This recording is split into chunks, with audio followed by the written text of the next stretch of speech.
Good afternoon. It's great to be with you, and I look forward to working with each of you this upcoming session. You know, I first want to congratulate our House members on their election. It's a lot of door knocking and a lot of sign waving, but I'm proud of each and every one of them and look forward to working together to solve real problems for Floridians, and that's exactly what we're going to do. We talked a little bit about that today with respect to the hurricanes and making sure we're addressing not only Southwest Florida that was hit so hard by Ian, but also Nicole in my area of the state that is really in a pretty desperate situation along the beach after Nicole, as well as inflation. Everybody, no matter what your background, is concerned about the cost of living, and I mentioned today that we're going to get after that in a significant way, as well as look at long-term infrastructure. It is really important in a term-limited world where we have 8-year term limits to make sure that we're doing things today that the benefits of which may be 20, 30 years in the future, but it's incumbent on us not to get drawn into that kind of term-limited mindset to chase the next ribbon cutting, and that is exactly what we're going to do. We have very thoughtful members on both sides of the aisle, and I look forward to having them participate in those committees to address many of the major issues that Floridians count on us to make sure are there for them and are functioning well into the future. And with Florida growing as fast as it is, we have to do that in a thoughtful and methodical way. So I'm looking forward to your questions. Obviously, before we even get to the regular session, we have the special session coming up, and there have been a lot of talk about what policy we might see. I don't know if you can give us any specifics on some of the policy that we might see in that special session week. I know Democrats are open to maybe opening auto insurers up to potentially providing homeowners insurance, also rate freezes. Where are you sitting with that? Well, I think there's a couple objectives. Let me talk about the goals. First of all is to create stability and capacity in the market. And we've had some insurers, as everyone knows, that have gone out of business. We've had some insurers that have had some insurers for quite some time that don't want to come in Florida. I even heard a story of one gentleman who owns an insurer that does business in 49 of the 50 states. He's located here, but doesn't do business in Florida. That is not a good sign for the climate that we have in Florida. So first is making sure that we don't have people leaving and that we grow capacity so that everyone has an opportunity to find a private insurer and not have to go into Citizens, which is growing, as you know, rapidly. And that's a risk to the taxpayers because at the end of the day, each and every one of us in this room and everyone listening is going to underwrite the cost of that if there's a major storm for Citizens policies. Secondly is doing what we can do, and I think we're going to look at the kitchen sink, frankly, of options and look forward to hearing from all of the members in the House as well as the Senate. And once we do that, it's important for people listening to know that that will not result in an overnight drop in insurance rates. We have to see probably 2-3 years as those policies turn over and we see a drop in the tail of litigation and other things that have really contributed to the problem we're in right now. And so those two goals, stability and capacity in the market, and then eventually, once we do all that I expect we're going to do in this special session, I do believe we will see some downward pressure on rates, but don't expect it overnight. There's long been talk about one way attorney's fees. The last property insurance bill was working with. What's your take on some of those elements of the reform conversation, specifically maybe on one way? Because I know that's a conversation. Yeah, I mentioned the kitchen sink. That's in the sink of things we're going to discuss. I don't think any decisions have been made, but it's certainly one that people point to as Florida being a bit of an outlier in how we operate there. But no decisions have been made. But that and all the other issues are in the kitchen sink to be discussed. One we might start to see, assuming it's going to be the next week or two, it's going to be a fairly large bill. Do you have any sense what draft legislation or when we might see what the package might look like from a timeline perspective? I think probably in the next few weeks we'll see something emerge. Look, we just organized today. Members just got sworn in today. They deserve the respect of hearing from them, and so this is their opportunity now to give us their thoughts. And we'll have, I think, a very comprehensive package. I know we will. Are you willing to put more money into reinsurance?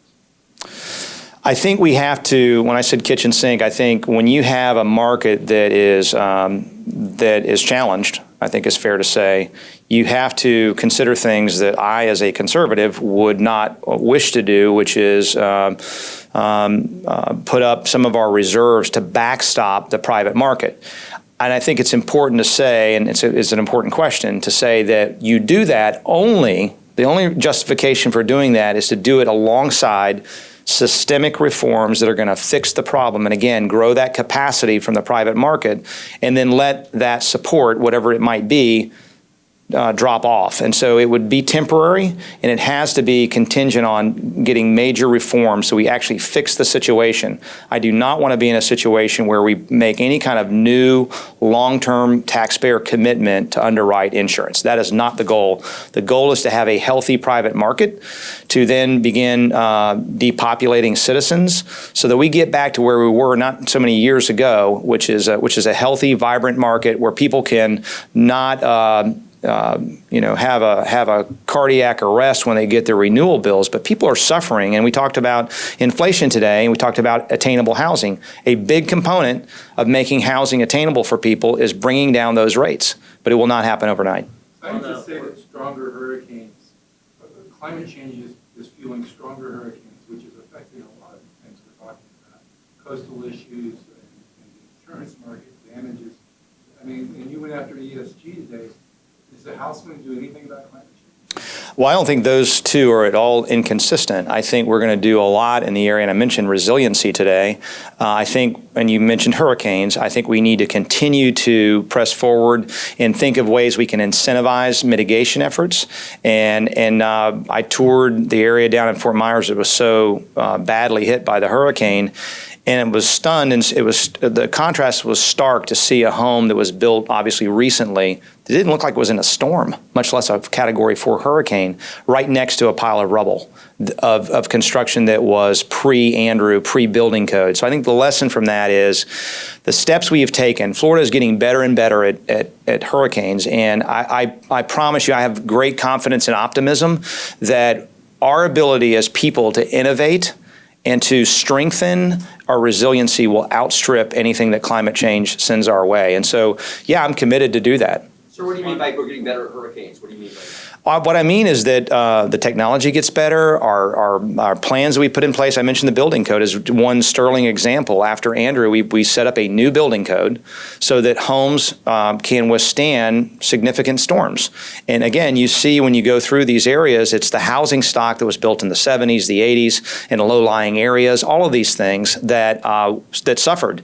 And those that were built on higher ground more recently, better construction materials, survived. And so that's just great Resiliency 101. And I mentioned that I am establishing today a select committee on hurricane resiliency and recovery. And the idea there will be to look at what we're dealing with right now in the recovery effort, but also to identify steps we can take, to your earlier question, to make sure that we are fortified for the coming storms. Is the goal there for recommendations or a blueprint, or do you expect legislation to come out of this session?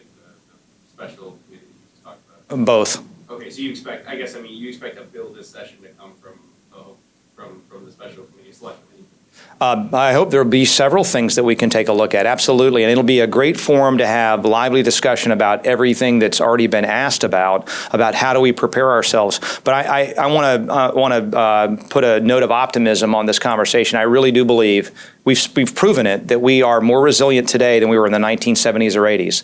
And so whatever life and the weather and the climate may send our way, I'm confident in the innovation of the people of Florida and our ability to technologically outstrip and outpace anything that those storms may bring our way. One of the things that I talked about a lot of the campaign panel was the inflation and harmful effects of that. With that in mind, do you have any plans to address or visit the level of unemployment insurance maxed out at $275 per week was set 20 years ago plus? I think we always have to be concerned about, and we want to provide for temporary assistance, but I think the challenge is what we've seen in all the massive COVID giveaways, both by Republicans and Democrats from Washington, D.C., has been a pretty troubling drop in interest in work among a lot of people. Anybody you talk to, when I go around and say, what are the top 3 issues that Floridians face, everybody says, I can't find anybody to work. It doesn't matter what the area is, and I think we have to be really careful when they did that. They stacked those benefits on top of each other during COVID. And look, people can be rational and say, if I'm going to make more money getting benefits than working, then maybe I'll take a long vacation. So I think we have to be careful in setting up a system that takes care of people that lose their job. And I think what we saw in COVID is unacceptable. The fact that we couldn't process people, and that's an ongoing effort, right? But I think we need to be careful. We can always look at it, right? Because we are in these inflationary times, but I think we need to be careful to make sure we don't create the clearly unintended consequences that took place as a result of COVID relief. Yeah. Gary, hello. I didn't turn my back to you. I was looking for you. Regarding the 23 section, do you have any interest in changing election law to make sure that if somebody runs for federal office and they have an ongoing term, that they aren't forced to resign in case they lose the election, they could keep their state job? I think that's a great idea. You think that's a great idea? Yeah, I think we'll look at that. We'll look at election law generally. Let me note that by 8:30 election night, we had the ballots counted, Democrat supervisors, Republican supervisors. It was not a partisan issue. After the embarrassment of 2000, we've done a lot of things to make it easier to vote, harder to cheat, and I'm really, really proud of all of our supervisors and everybody in the process for counting the ballots and getting it done. But to be clear, you're open to the idea of making it so that if, say, a governor is on the ballot, that they would not have to resign if they lost. That's right. Yeah, that he could come back is what you're saying, yeah. In other words, well, currently the law is you would have to, if they qualify for the ballot, they would have to put in a letter of resignation. Right, yeah. And let me just say, I mean, look, you will find me to always try to hone toward being principled and consistent. This is one area that, going back in history, you don't have to go very far, about a 2-second Google search, we've been totally inconsistent on. And so if you think that's, based on anything in your hypothetical, you would be right. And I'll be very open and transparent about that. So, what would you say to the pro-life protesters that were saying Republicans need to step up and that they want life protected from the moment of conception? Well, I mean, first of all, I would say that the voters heard a lot about abortion during the election, and here in Florida, at least, we elected supermajorities in both the House and Senate. So we have pro-life majorities in both chambers with that conversation in front of the voters. Having said that, I can guarantee you that members on both sides have very different opinions about what it means to be pro-life, and so I think that'll be a conversation we'll have, going forward after we hear from everybody. Speaker, Go ahead, Eric. you're just piggybacking on that question. Your counterpart in the Senate is talking maybe tightening the ban on the state's ban on abortions to 12 weeks.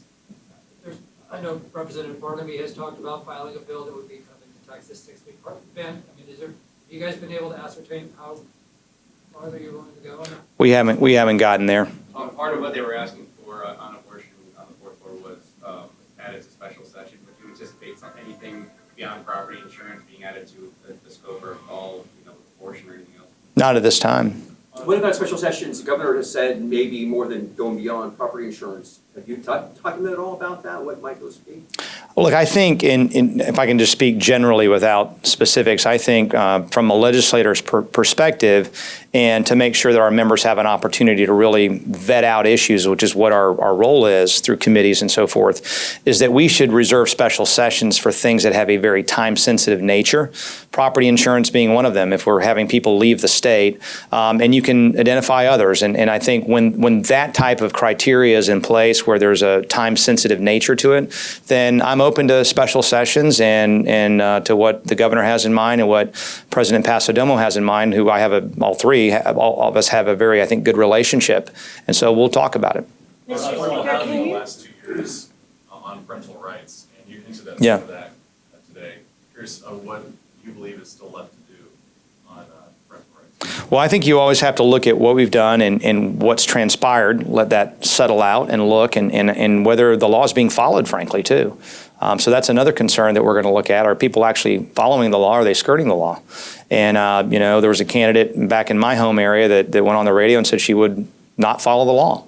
So, and was running for school board. Fortunately, she lost. But we are going to look at that issue. Parents have the primary role in the raising of their children. And what I would say to you is this, is that and I didn't talk specifically about reading today, but let me just say that this is a moral issue. Is morally unacceptable that we have across the country many kids who can't read on grade level. We need to put all this other stuff aside until we teach, as I said today, reading, math, general knowledge, and making sure kids are set up for success. That is a nonpartisan issue. Let's focus on the core basics and make sure we get that right. Florida has risen up the ranks in both K-12 or #1 in higher education several years running. Let's keep it that way, but we can always improve, and that's one area that I want to improve, meaning you can't spend time on other stuff that's extraneous to teaching core basics. Mr. Last Speaker, question. can I get Yes. you to comment? You were talking about COVID giveaways. The state has been getting enhanced Medicaid match money because of the public health emergency with COVID. It now looks like that public health emergency is going to be extended to get the state through the end of the state and all the states through the end of our fiscal year at least. Right. Do you feel like Florida should continue to get that enhanced money? I mean, we have more than 5 million people. With the enhanced money means you can't throw people off the rolls. Right. Where's your position? Should we continue to accept that money, or should we begin to take a look at maybe disenrolling some of these people? Well, we're waiting on the federal government, as you know, and so we don't get to really choose necessarily, and there's strings attached there if we were to do that. So I think the president has said that I think it's some public statement that the COVID emergency is over, in the sense that we're moving on. What he's not said is that technically, and to your point, that the enhanced Medicaid match is over. And so I think it would be good, and I would recommend that if we're going to move on, let's move on.